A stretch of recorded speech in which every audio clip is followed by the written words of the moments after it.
এই খালটি দেখে কোনোভাবে বোঝার উপায় নাই যে এটি একটি খাল, মনে হয় কোনো একটি ডাস্টবিন।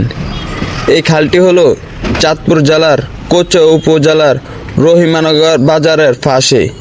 রহিমানগর যে শাহজালাল শপিং কমপ্লেক্স আছে, ওই শাহজালাল শপিং কমপ্লেক্সের পাশ দিয়ে চলে গেছে। এই খালটির এমন বেহাল দশা যা এক কথায় বলার বাহিরে। এই খালটি খনন করার জন্য রহিমানগরের ব্যবসায়ীদের অনেক দিনের একটি প্রত্যাশা, যাতে এই খালটি অতি দ্রুত খনন করা হোক।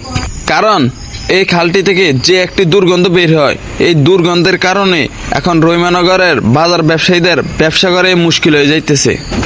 আমরা চাই অতি দ্রুত এই খালটি খনন করা হোক, যাতে রহিমানগরের যত ব্যবসায়ী আছে তারা একটু শান্তিতে ব্যবসা করতে পারে।